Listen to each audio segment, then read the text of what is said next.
उद्धव ठाकरेंची आणि संजय राऊतांची जी मुलाखत आहे ती काळू बाळू मामाचा तमाशा असं एक आपण ट्विट केलेलं आहे, काय सांगाल सर? अनुभव पुढे.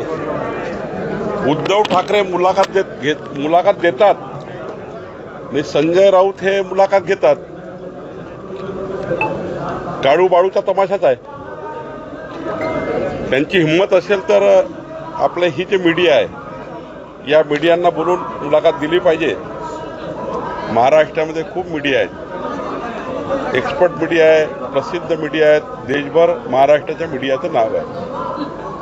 मग या मीडियासमोर म्हटलं सांगितलं पाहिजे की विजय वडेट्टीवारनी अजमल कसाबची भूमिका घेतली. देशद्रोही अजमल कसाबला हिरो करण्याचं काम वडेट्टीवारनी केलं. उद्धव ठाकरेंनी अजूनपर्यंत याबद्दल अमृत नोनी गॅस्ट्रिन, अपचन, ऍसिडिटी, गॅस्ट्रबल ह्यापैकी तुम्हाला कुठलाही गॅस्ट्रिक प्रॉब्लेम झाला, उपाय एकच, अमृत नोनी गॅस्ट्रिन. एकही भूमिका स्पष्ट केली नाही. उलट काँग्रेसचा प्रचार करताय, काँग्रेसच्या मांडीला मांडी लावून बसलाय. याचा अर्थ वडेट्टीवारनी अजमल कसाबबद्दल केलेलं विधान हे उद्धव ठाकरेला मान्य आहे. आणि हे जर मान्य असेल तर महाराष्ट्राच्या जनतेने उद्धव ठाकरेला मतं का द्यावीत? उद्धव ठाकरेंनी महाराष्ट्राच्या जनतेशी बेईमानी केली, मुंबईशी बेईमानी केली असा अर्थ होतो. कारण मुंबईकरांना छिन्न विछिन्न करणारा कसाब, शेकडो जीव घेणारा कसाब, याचं समर्थन विजय वडेट्टीवारनी केलं आणि त्याचं समर्थन उद्धव ठाकरे करतायत.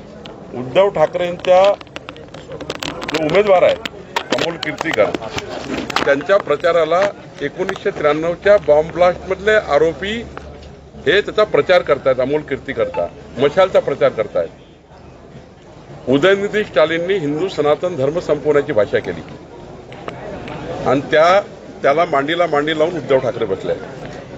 याचं उत्तर मीडियाच्या माध्यमातून जर मुलाखत जर घ्यायची असेल, द्यायची असेल तर तुमच्यासमोर मुलाखत दिली पाहिजे की याची माझी भूमिका काय, उदयनिधी स्टालिनबद्दल काय म्हणणं आहे, काय म्हणणं या उद्धव ठाकरेंचं आहे.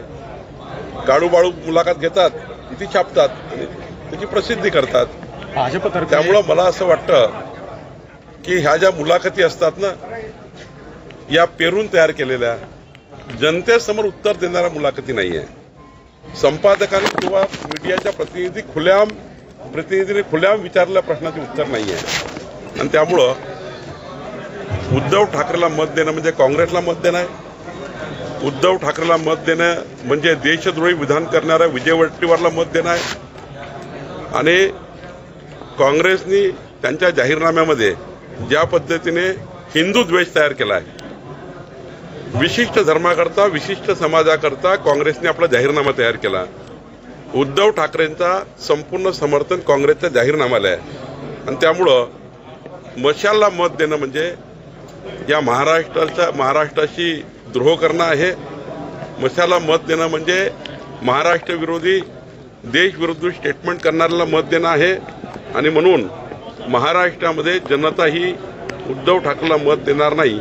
उद्धव ठाकरे आता मानसिक संतुलन बिघडलेलं आहे आणि त्यामुळं अशा काळूबाळूचे तमाशे सुरू झाले आहेत.